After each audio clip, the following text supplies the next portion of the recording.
Hey folks, Dave Temple here. As you know, my podcast is all about talking to the best thriller writers in the world. Now, while I don't put myself in that category of the best, I've certainly got my hat now in the ring. And after nearly 3 years of hosting this podcast, I think it's time to toot my own horn, if you will. So with that, I'm offering my thriller, The Poser, for sale all this month. It stars Detective Pat Norelli, a rookie cop working the overnight beat in Hollywood when one of the town's biggest stars is found dead in her Hollywood Hills home only hours after winning an Oscar. Beloved by her fans, Pat thinks someone wants this star dead and sees this as a way to forge her own path and get the promotion she craves. I'm proud of the response I've gotten from fans, and I'm confident you're going to like The Poser. So for the rest of this month, you can get the ebook for only $5 or the paperback for $14. Since I do this weekly podcast as a free service, perhaps you'd consider this as a way to help out a fellow thriller writer. There are two ways to reach the link. First, you can go to davidtemplebooks.com,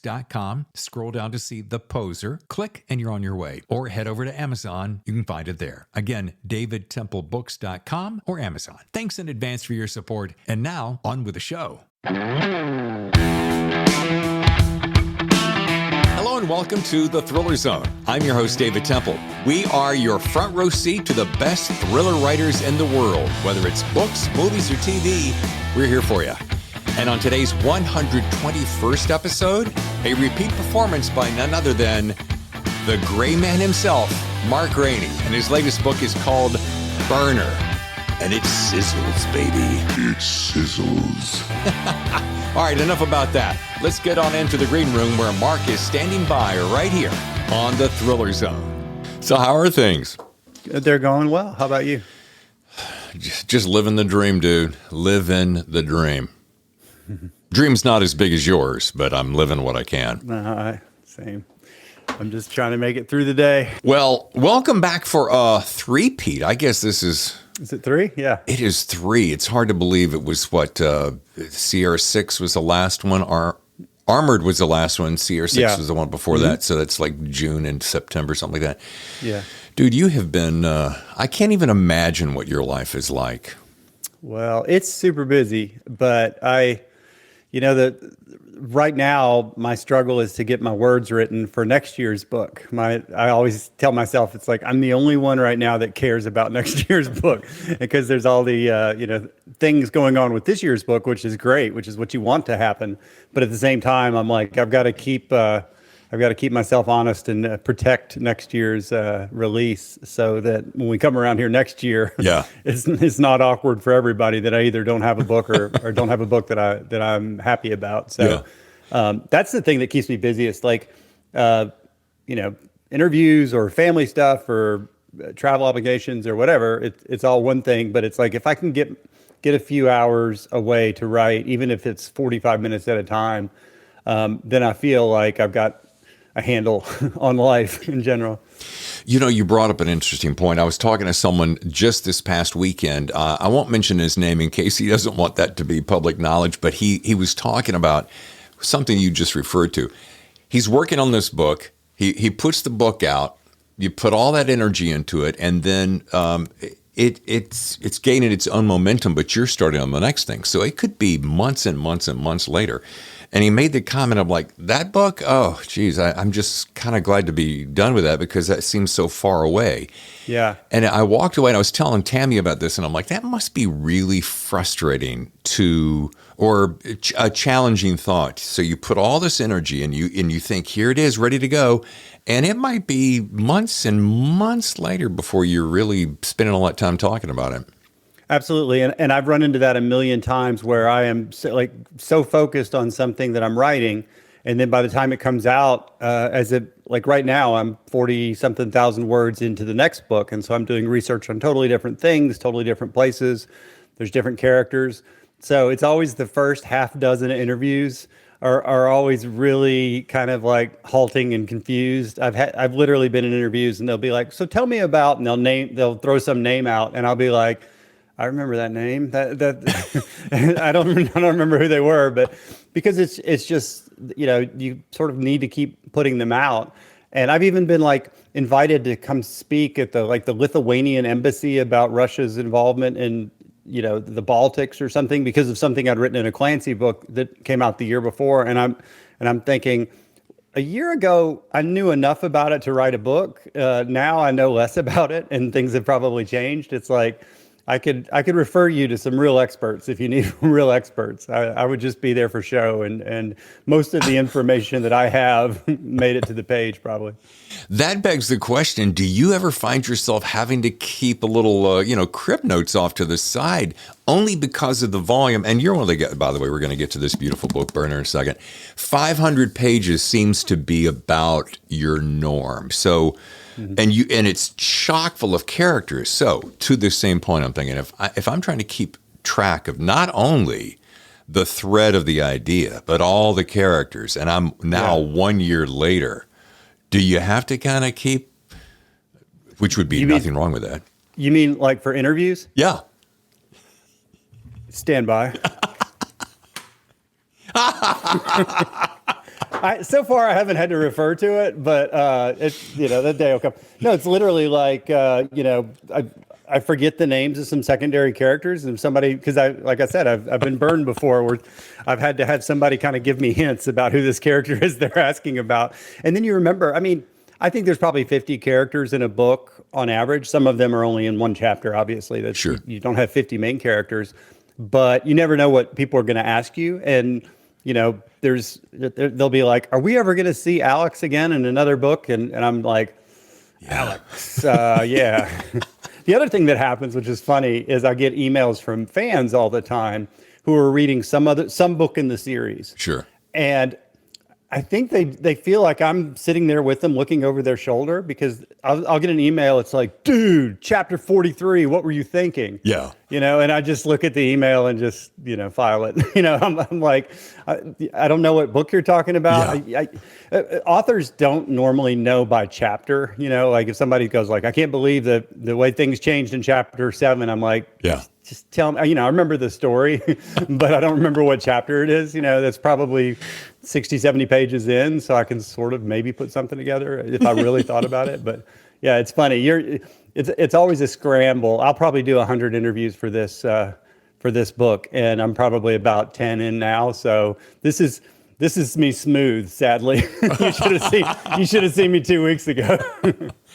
All right, here's the good news. I consider us friends because we've hung out enough to be called friends. Yeah. I'm not going to throw anything at you that you're not expecting. And we're really just here to me, it's always about just checking in, having fun. And yes, of course, we're going to talk about Burner. We're going to we'll probably refer to some old books, but we're definitely going to be talking about The Gray Man. But, I have been in this business a long time, as you have as well. And I know that when you hit those junkets and you have to talk nonstop about the same topic over and over and over, and you're doing it 100 times, as you just referenced, it's tough. And I think I talk to some of my author friends, and they think, and this is always so funny to me, they think, I'll write the book, I'll pass it off, it'll get done, I'll be on my way, I collect my check and do another one. I'm like, yeah, dude, that's 30% of it, maybe, right? Right. Yeah. It's just a process to where, you go out. I mean, a huge percentage of my time, I'm sitting there by myself, typing and sure. working on my book or reading or something like that. But then when you go out on these things, like you said, there's some days where you do these radio satellite tours where you're just on the phone and they will just patch you in with different radio stations around the country. Sure. And it'll go on for 7-8 hours. Yeah. I've done 30 in a row. And a lot of these segments are like 5 minutes long. And you start telling a story, and then I'm telling a story, and I go like, all right, I just told this story 2 minutes ago. I hope it wasn't to the same guy. I hope we've changed out interviewers, because it really does get mind-numbing. And the other funny thing that happens to me is a lot of people totally normally at some radio station somewhere, they just have a little press sheet about me and my book, and that's all they know. So they're sort of going down the questions, like the generating questions from the information in sure. front of them. So it's always kind of the same. And after about 5 hours of this, you're engaged with the people, but you're half asleep because you know what's coming next or whatever. Yeah. And then somebody else say like, so why did you change from the first person to like they actually read the book, and instead of like being like impressed with them, you're like, oh, what's this guy doing? Yeah. it's not a curveball, but it feels like a curveball, and you're going like, oh crap, I better wake up. This guy's actually asking me a question that's not, one of the 8 that I've been asked all day. Well, it's funny because I'm going to pull this up. And folks, when Mark was referencing earlier, he held up 2 clipboards with notes. Usually when you get a book, like Burner, you'll get a press release from, this is from Penguin Random House, and it'll be accolades, it'll be a synopsis and accolades and so forth.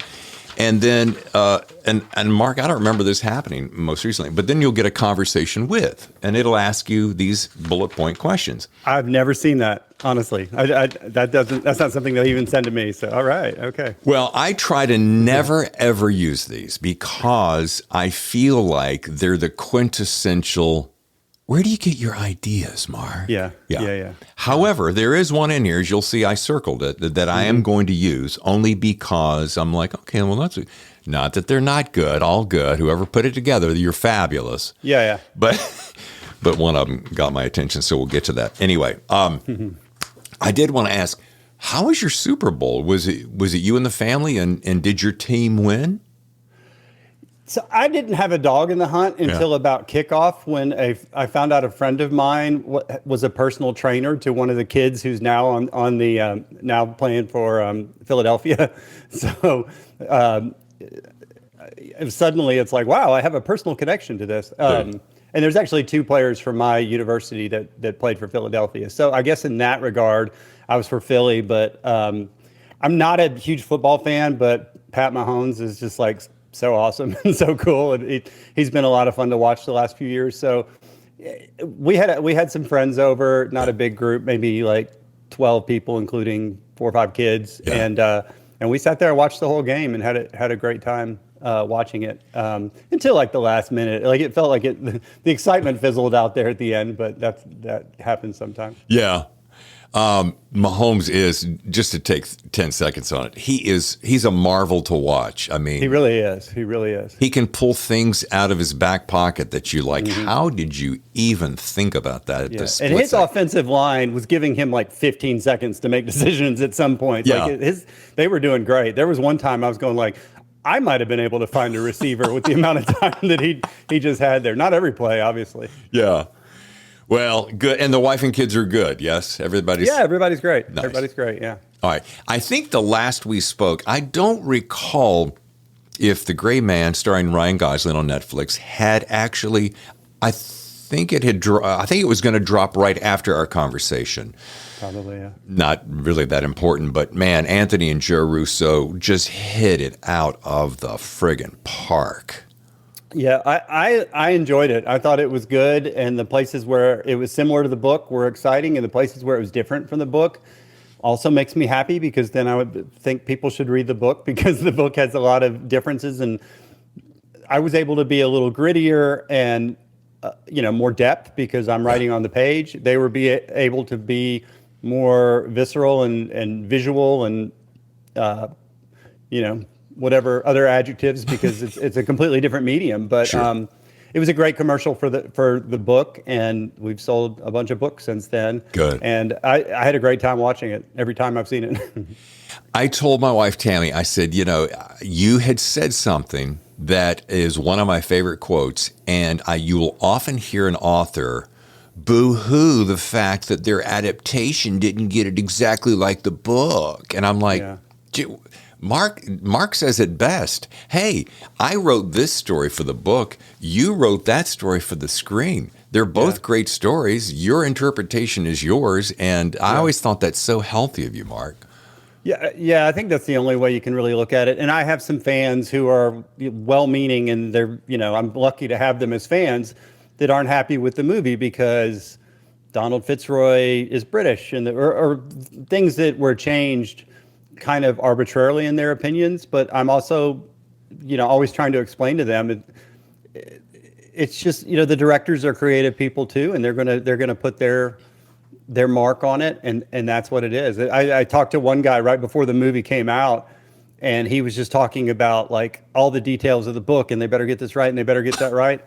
And I was just like, stick with the book. It's safe for you there. I really think, you can only be let down because there are changes, and something that happened in Budapest happens in Prague or whatever, and that is going to upset people. I have fans that are mad at me because some of my timelines in my book don't actually measure up, because my first Gray Man book came out when my hero was 37 and he's not 51 now, and that makes some people mad. It's because I'm just sort of writing for a certain type of character, and I'm not aging him, which some authors do. Daniel Silva is one of the best thriller authors in the world, and he's aged his character, and I totally respect that. But I'm just doing something different. Mine's more like James Bond or somebody that that doesn't age, and so there are people that can't get past that, and I get it. I kind of get it, but that's what they want. But everybody's different. I find that so hilarious. I'm like, just enjoy the ride for what the ride is. Yeah. And the thing I like about the book is, and you've mentioned this before, of course it makes sense. I can get inside Court's head in the book. I can see how he's feeling and thinking, and he's second guessing some of the foibles that he's been through, and he's negotiating what his next move is. You can't cram 500 pages of all that great detail into a 120-page screenplay. Exactly. You can't. I tried to write a screenplay once and learned that from myself. I was about 180 pages into it, thinking I was maybe at halfway through, and I was like, all right, screenwriting's not for me. I'm the guy that writes 700-page Clancy novels, so I better stick with what I know.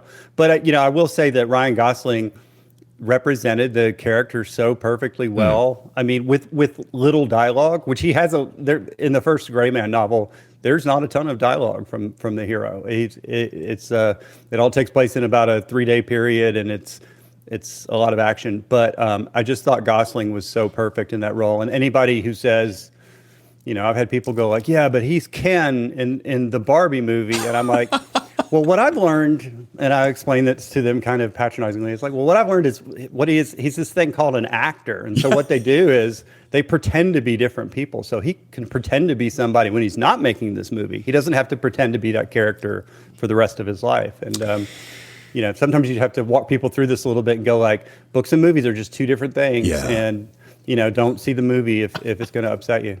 This is where I can hear my late grandmother go, bless his heart. He's just not that smart. Maybe he's dropped on his head as a child. Yeah, but karma comes back around, though, because I always think about what I thought about authors. If an author made a mistake, or if an author did something that I disagreed, this was before I was an author. And, Sure. I'd read something and I'd be like, well, that line of dialogue doesn't really make sense, and I would get so fired up about it. It was pre-internet, thank God. Yeah. So what happens to me now is there's people that will say things, and sometimes they're right, but sometimes they're wrong, and they will be like, oh my God, they'll email me and they'll go like, I can't believe that you said that a handgun can fire a bullet at supersonic speeds. It's the most idiotic thing. And I email them back when I do email them back, and I'm like, would have taken you a lot less time to Google that than it would to look up my email address off my website and send the author a message, because I'm embarrassed for you right now. Yeah, handgun bullets can go supersonic. Yeah. or whatever. It's just sort of like, all right, you came straight to the author on this. Maybe you could have looked into that yourself just to double check. Yeah. Maybe, Mark, some people just have too much time on their hands. Yeah. And or they don't have a life. Yeah. Well, again, karma comes back, because I think of all the things that I'm real persnickety about. And I go like, this is just me, reaping what I sowed, because for a long time I would pick things apart. I watched the movie Lethal Weapon, and I'm like, yeah, Mel Gibson's closing his eyes when he pulls the trigger, when he fires his Beretta. It's like, yeah, it's not how you do it. And then, who am I? Yeah. Well, some people just, I think I also find, and I was talking to someone recently, they're talking about mistakes in a book, and it could be, you could forget a period, it could be a transposed letter or something.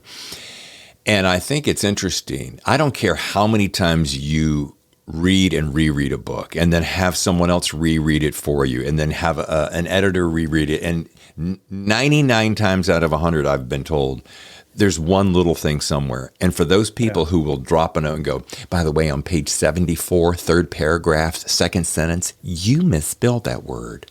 Yeah. And I'm like, I get a lot of that. And I always, my kind of rote answer is, it's a 170,000 word book. There's probably 5 words I'd like to have back, another crack at. I don't know what percentage of correctness, 5 out of 170,000 is, but I'm just going to have to be happy enough with that. And that doesn't mean that you're off the hook for the mistakes, but basically what happens is you write something and then the scene looks a certain way to you. And every time you read it when you're editing it, you just miss stuff because you're visualizing what you're writing and saying, okay, is this the way I want the narrative to go, blah, blah, blah. And you're not sitting there every time you're looking at the guy on the A10 punch the afterburner, and there is no afterburner on A10. It's like, you're not like, every time you read that word, you're not checking that stuff. You're just going like, okay, yeah, I wrote that. It must be right. And, you make hundreds of corrections every time you edit it, and the copy editors make mistakes. And I've had people say, well, your copy editor should have caught that. And it's like, well, maybe if I gave them 100 things to fix instead of 1,000, they would have caught it. But Right. I make enough mistakes on my own. So I have complete ownership of that. And there's errors in the first Gray Man book, which came out in 2009. And I will get emails about it to this day. And, the book's been out for 14 years now almost. And I'll get emails about it to this day. And, I don't even really respond. They're usually, people usually aren't mean. Every now and then somebody is like, since you got this one error with firearms people are the worst, and I'm a firearms person, so I can say that. You got this one error with this firearm. You gave 20 details about this firearm, but you got the the muzzle velocity wrong by 5 feet a second. And it's kind of like they're basically like, you West Coast liberals hate guns and don't know anything about them. And I'm like, wow, I have him using this pretty, sophisticated Steyr whatever pistol with, these tritium sights. And I have all these details, and I know nothing about guns because there's some detail I didn't get right. But everybody is an expert on certain things, and then there's things they don't know about. So I will have, a lady who knows a whole lot about horses in one of my books, Courts on a Horse. And I said that the horse whinnied, and she emailed me angrily that the horse would have neighed and not whinnied. Yeah. And I need to do research, and that sort of stuff. And you're thinking, yeah, that horse was in there for like one page, and I didn't basically go to equestrian school. It's like these books aren't coming out on that kind of a schedule where I can basically look at each word. I had a lady that was an expert on thermodynamics send me this message about something. Oh, it was about the I had a character, not to belabor this, but it's just kind of funny. A character, it was very cold, and they were sitting at a bus stop, and the cold frozen cement, this is in Sweden, got into their feet, and it pushed the cold up through their legs or something like that. And the lady emailed me, and she said, listen, I'm an expert in thermodynamics, and cold is the absence of heat. Cold doesn't move or grow or blah, blah, blah. And I emailed her back and I said, all right, thanks for that. I promise I won't say that again. If you promise you will email every writer that ever mentions the word sunrise, because the sun does not rise. So I need you to, go ahead and clarify that every time you read that in a book. Promise me you'll do that, and I won't use this again. She did not reply. I was going to say you did not hear back from her. Yeah. I made my point. I don't really engage like that like I used to. I used to get so sort of like bent out of shape, but now it's just kind of funny. And this is all in good, clean fun. I mean, of course. I'm so lucky to have these people. And they, if they don't like one word out of 160,000 words, I've done my job. They've done their job by enjoying the rest of it. Everybody wins. Yeah. I was thinking when I was reading this book, which is such a, I try not to use this phrase as my favorite, but I think maybe this one was my favorite of all yours so far. I don't know why. Maybe it's because it's so new. Yeah. I don't know. It resonated with me. Anyway, I love the idea, referring back to the thing that we will never say, which is where do you get your ideas? But I thought to myself, I love those moments, and this will happen when I'm walking down at the beach.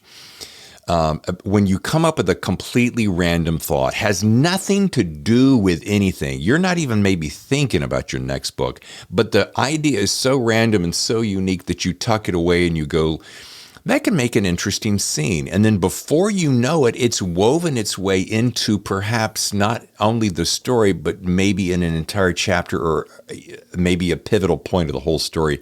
Do you ever have that happen?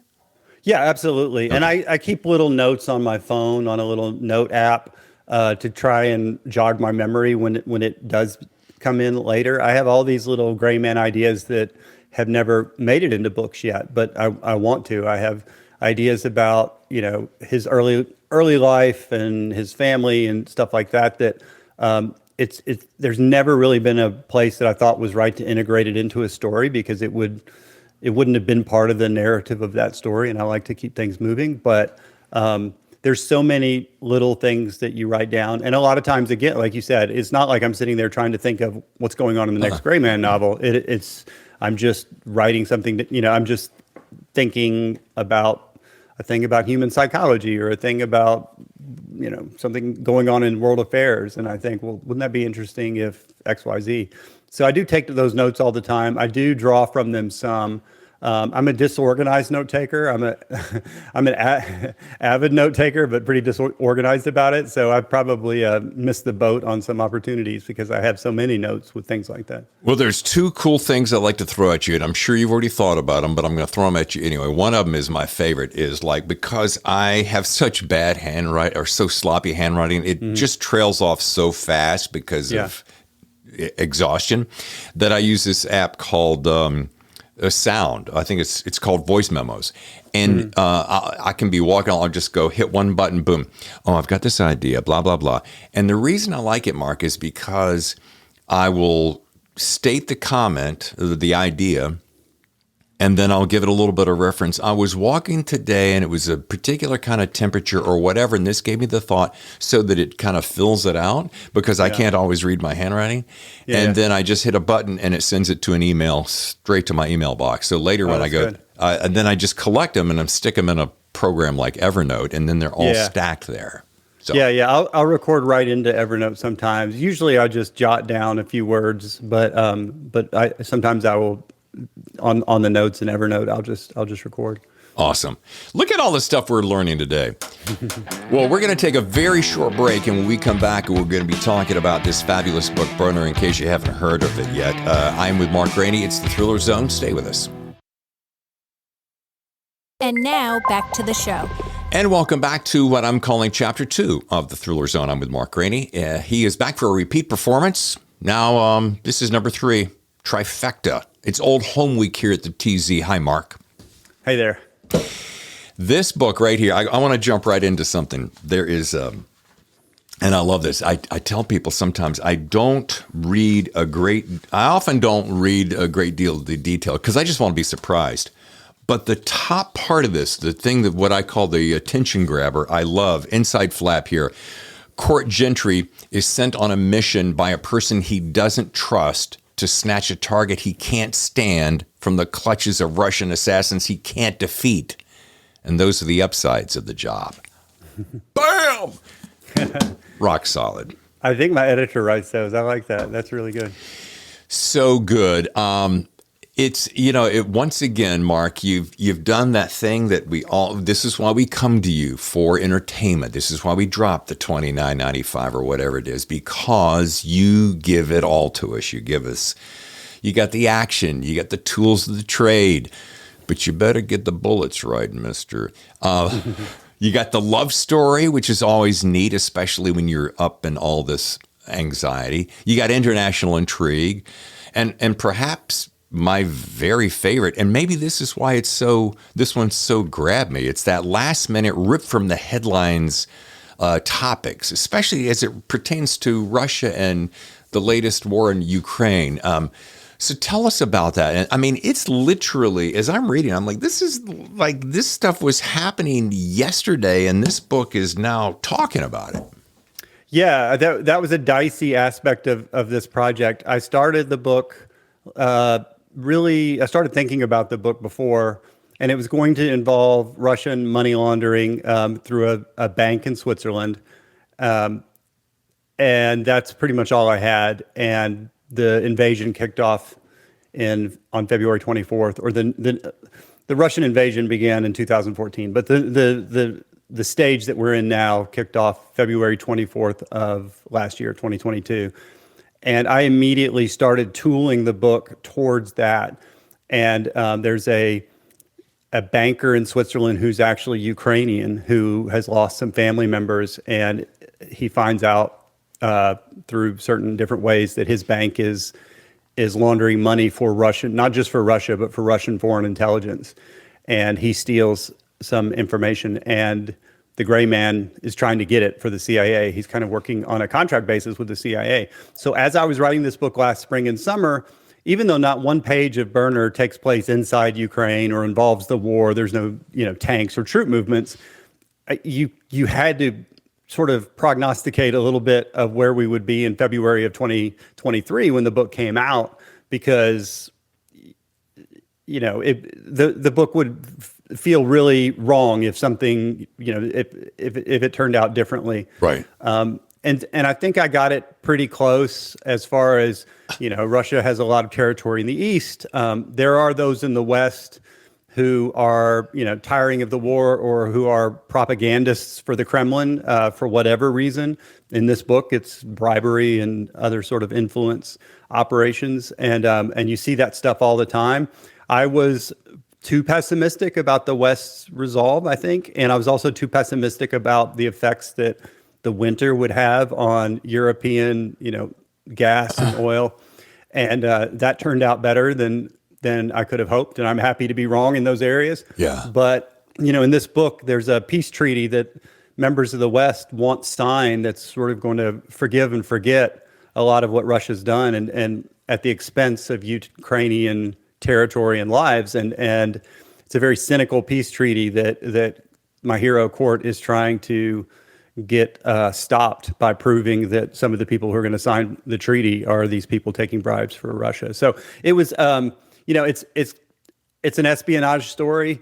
Doesn't involve the war directly, but everything that's going on in the war is portrayed in there. And my emotions about what's going on really influenced this book and made this book a lot more, of a passion project for me, because I do spend all day, every day watching, what's going on over there.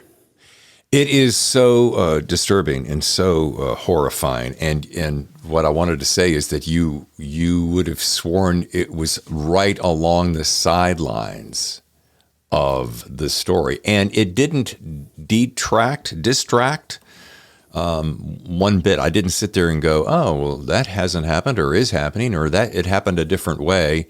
Yeah. And so I think, once again, the significance is that you're on the mark, as always.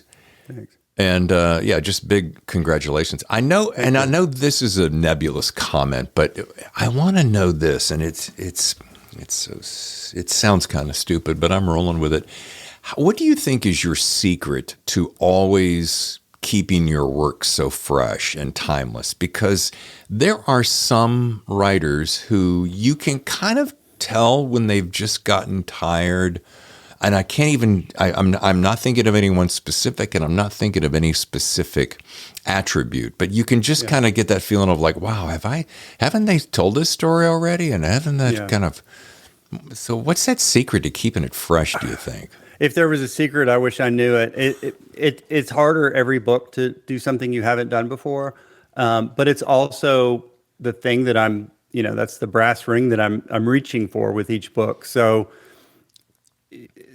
I don't necessarily even find the heart and soul of the story until a few months into writing it. Like, I'll come up with a plot and I'll be like, all right, I'm not exactly sure how this is going to be different from, a typical Gray Man book. And I don't want it to be a template. I want it to be something different. And I've done dramatic things at times, like this book, Mission Critical, was more about Zoya and less about Court. And this book, 1 Minute Out, was you were in Court's first person perspective for the one time. So I've done dramatic things. This one is more of a pure espionage novel than a lot of them are. And the relationship between Court and Zoya and the introduction of some new characters, I think, kept it fresh in my head. But also, every time I write a scene, be it an action scene or something, I have to think, have I done, Burner's my 23rd book. I'm like, have I done this before or anything too like this before? And there will come a time where that is no longer possible, and hopefully I will hang up my hat or just leave it on for the next generation. Yeah. I don't want to phone it in. I don't want to be one of these guys that puts a book out every June and it could be like a book that they wrote in 1985. They don't care. Yeah. I don't know anybody specifically like that because I don't really read those books, but I want to keep it fresh for my own sanity and just for my self-respect. So if I have to write fewer books in the future, then I'll write fewer books in the future. I just don't want to, start cranking these out. Yeah, and that's not the worst thing, by the way, Mark. You're in your mid-50s, right? So first of all, you look younger than you are. You're a young man. You got plenty of ideas. There's plenty of ideas yet to come. But I like your attitude, and I also like the idea that if all of a sudden I start dragging, there's nothing wrong. There's a lot of people putting out 2 and 3 and 4 a year. Yeah. I think so you drop back. All it does is it forces us to go, okay, I've got to wait a little bit longer until another Greaney book comes out. So yeah, and I mean, people be like, write faster, or you should have more books out. And I'm like, well, I'm the one that knows how bad it's going to be if I'm like forced to write faster, or just like, I've got 90 minutes to think up a plot, or some, twist in this chapter. I can't really work like that. So even though people say that, I mean, they say it because they like my work, and so it's 100% a compliment. I'm like, okay, I'm going to protect you from your idea because I'll give you 5 books, but they're not going to be, what you want. You're not going to want book 6. So I have to sort of keep my own counsel when it comes to that. Well, I like the fact that you used the phrase "to the heart of the book," because there's a point about 2/3 the way through. I want to call it chapter 55 for some reason. It's stuck in my head.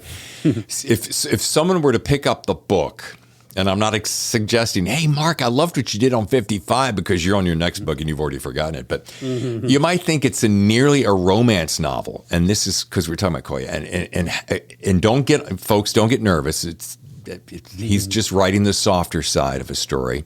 But it does beg the question, and I don't think I've ever asked you this before, do you think you're a romantic at heart? Because it's such a solid, and of course you're married, but it's such a solid piece of love story that weaves in and out, and it's not all tied up in perfect little unicorn bows. Yeah, well, thanks for saying that. I'll tell you what I think. I don't know if I'm a romantic at heart or anything like that, but both of the characters, Zoya and Court, they're in love, but there's been a million things keeping them apart for 6 books or so. That's why they call them thrillers. Sure. Zoya is a former Russian foreign intelligence officer, SVR, and now she's on the run from Russia. But she's in a very, very dark place in her life right now. I've had Court in very, very dark places in his life in earlier books, and it's Zoya's turn. Yeah. But due to the war and her feelings about what her country's done, I'd make her as somebody who's not as maybe pure-hearted as Court is at the end of the day, but this is just a bridge too far. This is just beyond the pale. And she's abusing drugs and alcohol, and she's alone because she and Court haven't seen each other in a year. And it's really taking a toll on her. So that creates like really high emotional stakes with that character. Court, on the other hand, misses her, loves her. He's just as upset about what's happening with Russia.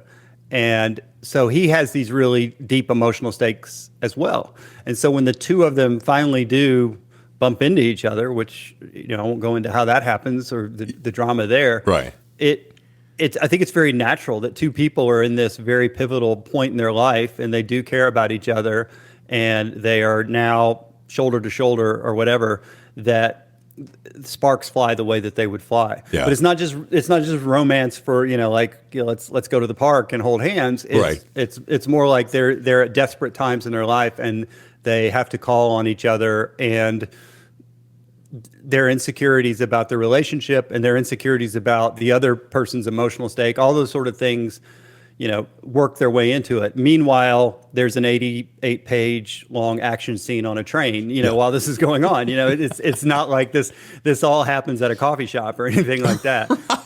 It's within the context of, a fast-moving thriller. But all those things are interesting to me. So whether I'm romantic or not, I'm not really sure. But, just psychology is really interesting to me, and interpersonal, communications is very interesting to me. Well, I would say that the way that you look at your beautiful wife and the way that she looks at you and the way you guys photograph on Instagram, stalking, yes, included, I would say that there's plenty of romance. Well, that's nice of you to say. Yeah. No, most of those pictures are really accurate. And not staged for the camera. No, and I appreciate. Some are. Well, the foodie ones that I know that she likes to really geek out on. That's her. That's not me. I just eat it. Yeah. But, Honey, photograph it, but can you please move because I want to eat it. Yeah. Just to switch gears just a tiny bit, I was, again, reminiscing about Gray Man and seeing Ryan Gosling, who happens to be a bromance of mine. And I'm trying to imagine the rush of emotions that having a guy like him take on your universe. And I gotta ask, in those quiet moments, which are probably few and far between for you, Mark, because I've seen the gaggle of kids and dogs at your house. Yeah. But just between us, what does all of this? And I don't want to use the word instant recognition or instant fame, because it hasn't been instant. It's been a long, slow burner percolating on the back burner. But I mean, in those quiet moments when you're just like, yeah, this shit's really happening. Yeah, I hate to use the word surreal because there's got to be a better way to say it, but it's funny, and it's probably healthy that we don't walk around talking about it very much in the house. I always talk about, I'm always walking around whining about, I didn't get my words today, or there's no way I'm going to make my deadline. So I had said, we went to the premiere of the film in Hollywood last year. And I was joking with somebody months before that. I was like, just the way I am, the day of the premiere, I'm going to be whining about the fact I have to go to this stupid premiere because I've got to keep working. And then as it happened, I was in a hotel in West Hollywood, and my wife was upstairs getting her hair made, done, and I was down in the lobby till 3:15 in the afternoon. We had to be there at 5. Working on the book because I was on deadline. And so it kind of was that way. I mean, I was excited, obviously, to go, and everything was fine when I was there. But so, my kids have seen the movie once because I took them to it when it came out. It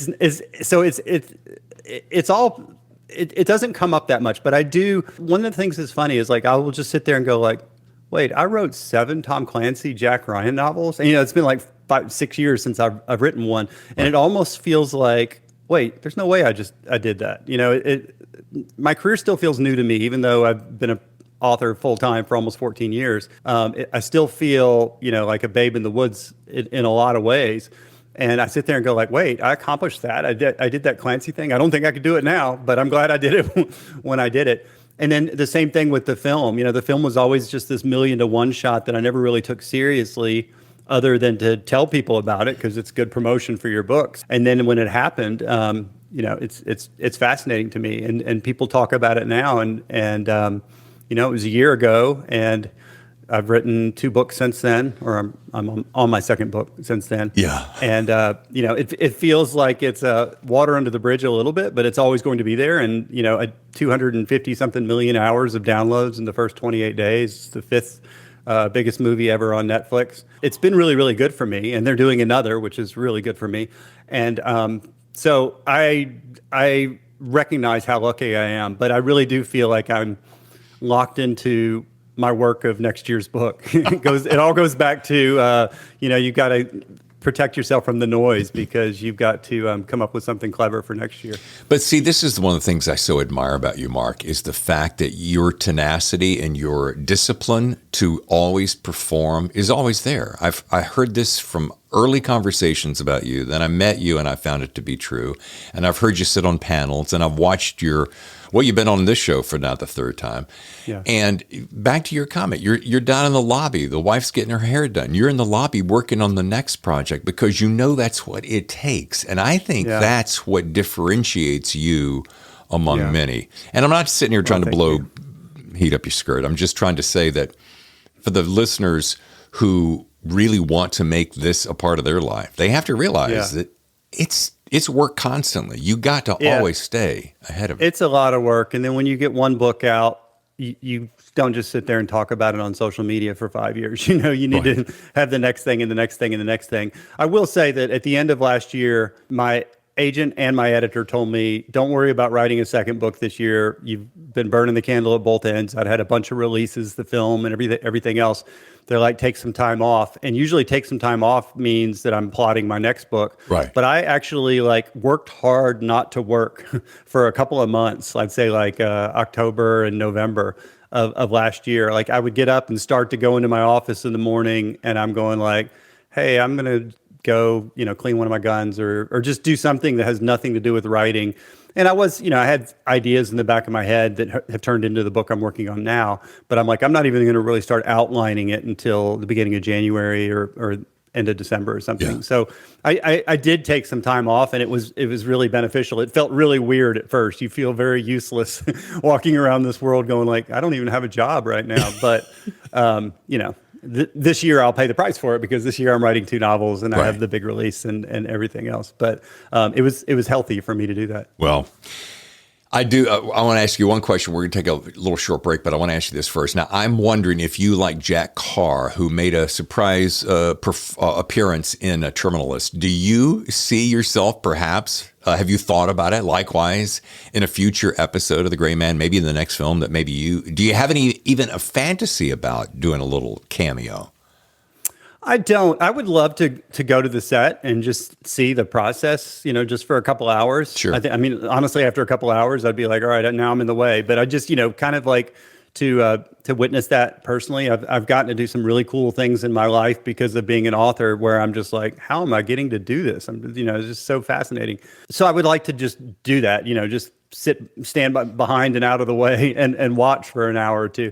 But as far as being in a film, I'd probably stare at the camera the whole time and wave. I don't think I have any talent as an actor at all. So Jack Carr's, his scene was pretty short, but it was, let's say, impactful without giving away anything. I thought it was cool that he got to do that. But, I think I'm just too awkwardly self-aware to to not break the fourth wall, or is that what they call it? Yeah, exactly. I like that though. It was short, but boy, has he juiced every little bit of it, having that scene on his social media. It's hilarious. Yeah. This is his demise. You can watch it at any time. Exactly. All right, let's take one more short break. And when we come back to our chapter 3, we're going to discuss more tools in Mark's toolbox. Stay with us. And now back to the show. And welcome back to the third and final chapter here on today's show. I am talking with Mark Greaney, and the book, of course, we're talking about is Burner. And we're talking about tools that Mark uses in his toolbox. We were talking about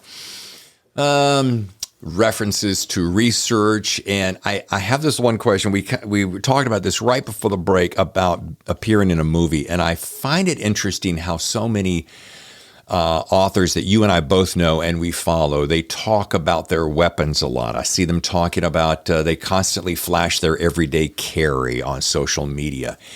And I don't know that I've asked you this before. Are there things that you carry on a regular basis, and are they necessary in sweet little Memphis? Yes and yes. I'm pretty pro Second Amendment. Memphis, sadly, has incredibly awful crime right now, and it's getting worse. And it's I live in East Memphis, which has historically been one of the safer parts, but the trouble is coming to our doorstep. Sadly, just about 3 weeks ago, there was an attempted abduction. 4 guys tried to abduct a woman out for a jog about 2:15 in the afternoon on a Monday on the exact street that my wife walks on when she goes for her walks and stuff. And a horrific story about a young jogger at 4:30 in the morning here in Memphis, a school teacher from the school that you could almost throw a baseball to and hit from my house, was abducted and murdered. And this was, I guess, early September or October or something like that. Oh my God. 4:30 in the morning. So these things are happening. And obviously Memphis is in the news right now because of the police brutality, killing, basically assassinating this young man for whatever reason that I'm sure we're going to find out about one of these days. Yeah. But it was like a cold-blooded murder right in front of a police camera, and some of the guys had their badge cams on, so they seemed to have no concern whatsoever. So, that's not going to help the crime situation in Memphis if people don't trust the police even less. In fact, they disbanded the violent crimes unit that did this. And I'm not sure the answer is maybe the answer is to disband the unit, because these 5 guys or 7 guys or whatever it's up to now, all were, they just flat out killed somebody like it was El Salvador in the 1980s. And that happened in Memphis. And so anyway, I've carried a gun since 2004, 2005. Used to be a Glock 19. Now it's a 6-hour P365 XL. And I train on it. And, having a gun doesn't make you any safer. But, passing the police, pistol qualifications, or even the federal SWAT, qualification course and stuff, which I've done, makes you a little safer than not having it. But it's a scary time in this city, and I guess in America. I feel like the cops are 15 minutes away, and the bad guys aren't going to give you 15 minutes if something, God forbid, happens. I realized in that moment that I might have appeared a little insensitive. I was using sweet Memphis is that I'm from the South, so I always think of the South as being, I love Memphis. This isn't a knock on the city. It's just a knock on what's going on now. There was another incident where attempted carjacking in my neighborhood where the guy shot 6 shots at the car as it was trying to escape. This was less than 2 weeks ago. And it never made the news. I saw the Ring camera video because my wife knows somebody that knows somebody, and then one of the guys that was involved, they put an ankle bracelet on him, sent him home, and he just got caught stealing a car and leading the police on a car chase yesterday or day before yesterday. So I guess they put 2 ankle braces on him and sent him home. Now I don't know what they do. Maybe what he needs is an ankle bracelet that attaches together, and he sits in a little quiet room all by himself for a nice little stretch, if you know what I'm saying. That makes sense to me. I think he's 16 or something, so they're doing the whole it's not your fault that you're involved in a shooting if you're that young. But it's sad and scary. Yeah. Well, just one last statement about that beating. That there aren't words. There aren't words for that. I know. It's looking at it, and I don't know any real inside stuff. I have friends who are cops. It looked very personal. It looked very targeted. Yeah. It didn't look like, obviously all the things that the police, that these guys have said the guy was doing. There's no evidence of him doing any of those things. So it seemed like for personal reasons that this happened the way it happened, and sure, hopefully that'll all come out. But it's just horrible. Well, to turn the car around a little bit and bring it back to a burner, I wanted to give you this compliment, so maybe this will be a good way to lift the story back up. Again, not disregarding any of that, because our hearts are heavy because of that, but to talk about your book. One of the things I love about your book, Mark, and I think I said this last time we chatted, and it seems to be a trend that has shifted a little bit in your last few books, and correct me if I'm wrong, but it's that heavy use, I use heavy in a good way, use of dialogue, without getting too bogged down on all sorts of minutia, myopic detail. You choose to lean into what I call the art of conversation. And what I love about that is not only does it move the story forward often more swiftly, but it's so much more engaging, because much like we were talking about the difference between books and movies, is you really get the nuance of what's going on in their minds as they're talking. And this has to be a conscious decision that's kind of become part of your trademark, right? Yeah, absolutely. And I don't even know if it's a conscious conscious decision or if it's just something that I've found has worked for me and it just naturally happens more and more. I find the story in the dialogue a lot of times. Yeah. I find tension points that I didn't know were there. I have two people talking to each other about, are we going to take a plane or are we going to take a boat? And there's some sort of tension in there that sort of relates to something else that I haven't even written, but it just sort of develops there. And I'm like, oh, okay, these people have a kind of a history or there could be some backstory here. So the other thing about dialogue is if it's done well, it's very visual to the reader. And if somebody pauses, if somebody sighs, if somebody, chortles or whatever. There's only so many ways you can do that. But I mean, these little beats in the dialogue are like really important to me. I want the reader to sort of experience the dialogue the way that I'm visualizing it. And so if you do that well and your characters are, the right level of smartass and smart and desperate or whatever, and that all comes out in the dialogue, I think it's really, really effective. I've had people will tell me, they'll be like, "Oh, you're so clever. You're so clever for something that you wrote." And I kind of scratch my head and go, "Just so you know, I had 6 months to think up that line. that wasn't Mark Greaney on the fly. That was my character. And I probably every time I read that line, I looked at it again and said, that doesn't really land the way I want it to. What's something more clever? And then after half a year, I've come up with something, and people think that every now and then somebody's like, "Oh, you're so smart from your dialogue," and I'm like, "Yeah, I've been working on that forever. It doesn't just happen naturally." It's like a comment I made to Meg Gardner, mutual friend of ours, Meg Gardner once, and we were talking, and I'm like, "Man, the way you crafted that sentence, Meg, was off the charts. I mean, the words and the structure." David, you do know that I had like 6 months to write that scene. And my two favorite books in the whole world, which I have borrowed since then, is the dictionary and the thesaurus. Yeah. Oh, yeah. Now, I use my thesaurus on my Microsoft Word all the time, and I'll be like, "Is there a better way to do this?" And sometimes there isn't. Sometimes there is. Yeah. Here's something random, because you mentioned this. What's the difference between chuckle and chortle? I would only have a British person chortling.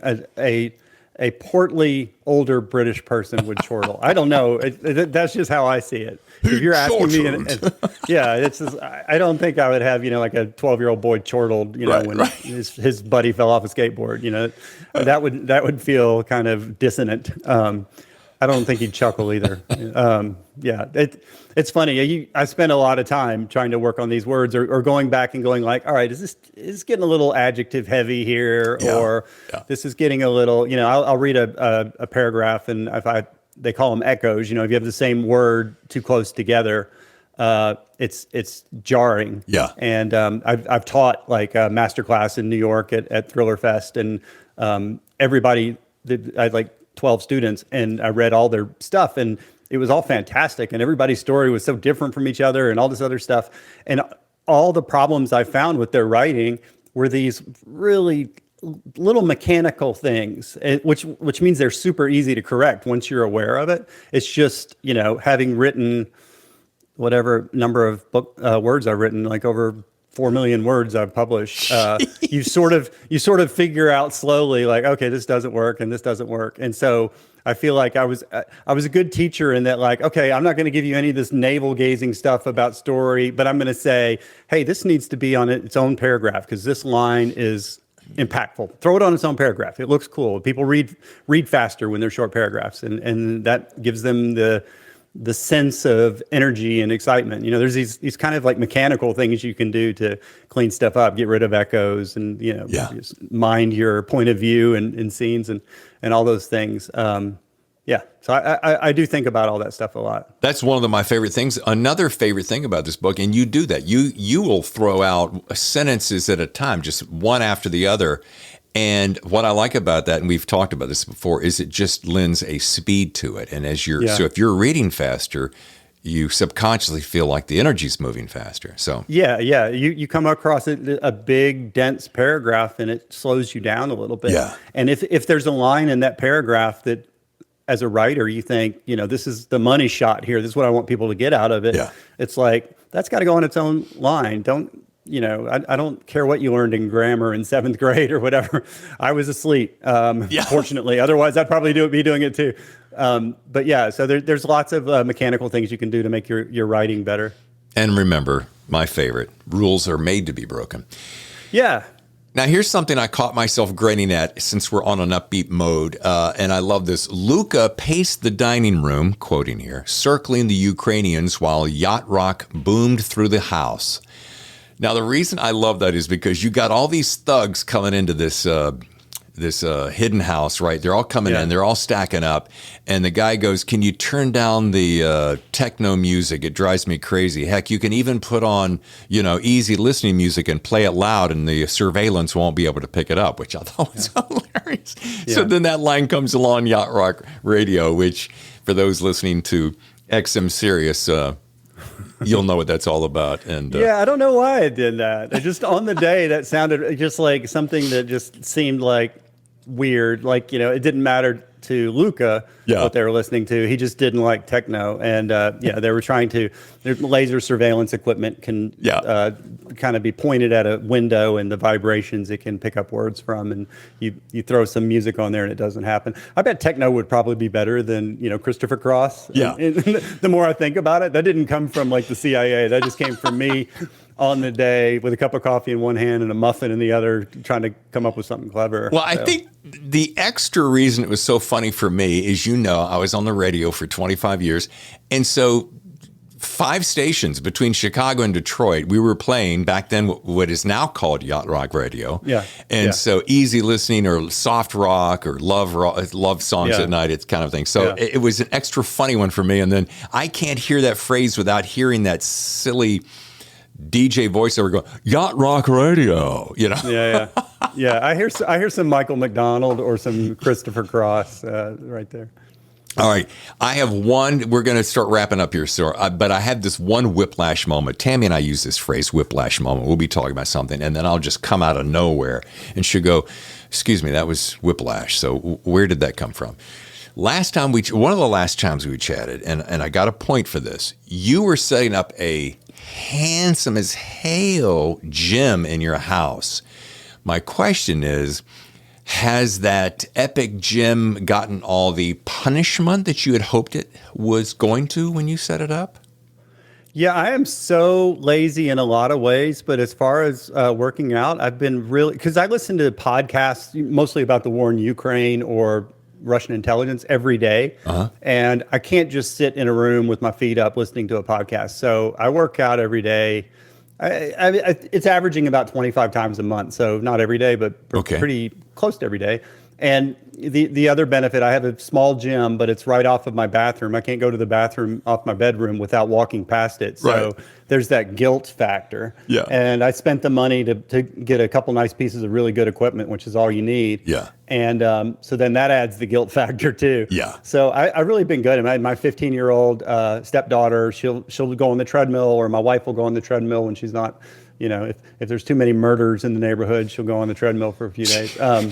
And so we do use it, and it's one thing that I'm really done. In fact, I'm going on my book tour next week, and every hotel's got a gym that I'm going to. Now that doesn't mean I'm not going to be doing podcasts all day and then a book signing at night and won't get to go to the gym. But I did make sure that I'll be able to somewhat keep it up on the road, and looking forward to that. Well, and I applaud that. And when I saw you at the Thriller Fest and I went to slap you on the back, I'm like, it's a brick wall. This guy is using that gym after all. But the reason I bring that up is I think fitness, and I've seen a big shift since I really started going back to the gym every single day or almost every day, is that it really helps the writing. Not only are we counteracting all this hunched over energy that we're doing, but the way it ignites the neurons and keeps you sharp and, keeps also the belly a little bit flatter.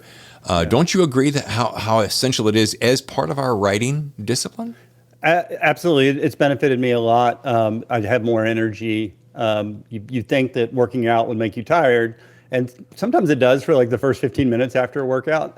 But overall, over the 24-hour period, I have a lot more energy. And like I said before, I am my most creative well, usually I'm listening to podcasts when I'm writing. I mean, when I'm working out. Right. But like if I take my dogs to the park and walk a couple miles at the park, I've come up with more of my ideas for more of my books at the dog park than I have probably sitting at a laptop.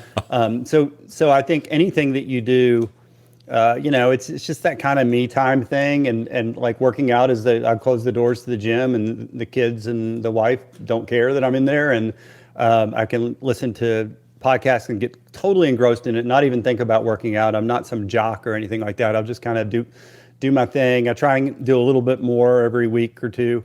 But it definitely benefits me in a lot of ways.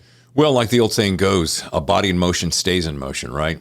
Yeah. And you just wait, youngster. When you get another decade on you, you'll start feeling some of that. I'm feeling all kinds of things. It don't bounce back like it used to, baby. Yeah. All right. I know I have asked you this before, probably 2 other times because you've been on the show twice, but I always like to end the show with this question. You know it's coming, and especially since I'm gaining, thankfully, so many new listeners each week, especially writers who want to hone their craft. So you know it's coming. Best piece of Mark Greaney advice. Yeah, I know you got one. It's one of my favorites, but I'm going to ask you yet again.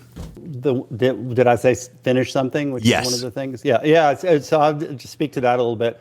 Like I think the best thing you can do is let's say you're in the middle of a book or you're thinking about a book or whatever. It's just, I don't care if it's the book or if you go into a short story or a novella or something, write a beginning, a middle, and an end, edit it, get it perfect. I don't care if it's 12 pages because there's so many different muscles necessary to bring a project to completion.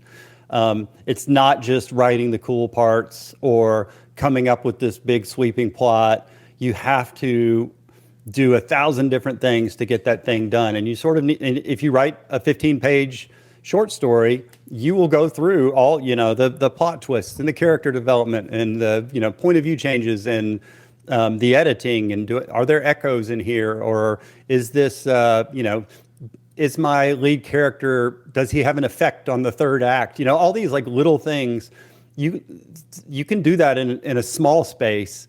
And then you know that you can do it, and then it's better to go to the big pace. I say quantity can make quality. So the people that are just thinking about writing something and are trying to get it figured out before they put the first word on the page, it's like I just want to grab those people by the collar and say, just write a page. Go write another page. Go write another page.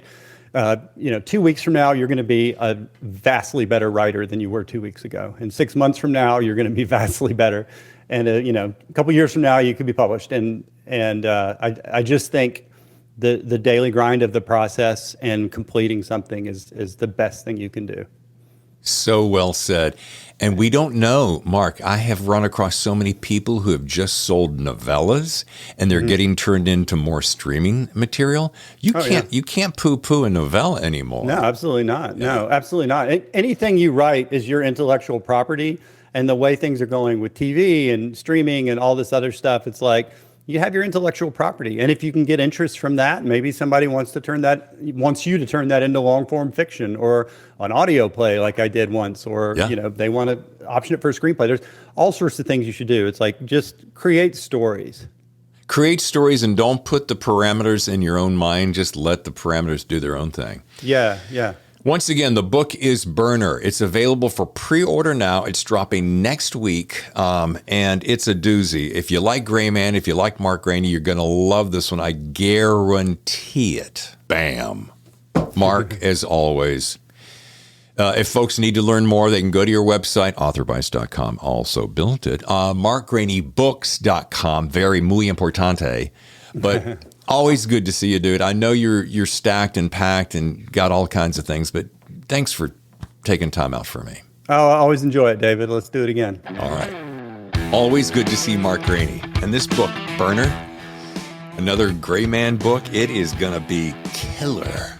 Woo, I see it on the big screen now. Anyway, thanks, Mark. Okay, now let's talk about next week. You know these two guys, one's called Andrews, one's called Wilson. They call Andrews Wilson, and the new book is Dempsey. By the way, these two cats, Brian and Jeffrey, two friends of mine, They have some huge news you probably heard about now. I'm not going to give it away in case you haven't heard it. Could it be about the Tier 1 thriller series? Could be, maybe. Could be even bigger. So join us next week when Andrews Wilson is on the show. Until then, I'm David Temple, your host. I'll see you next time for another edition of The Thriller Zone.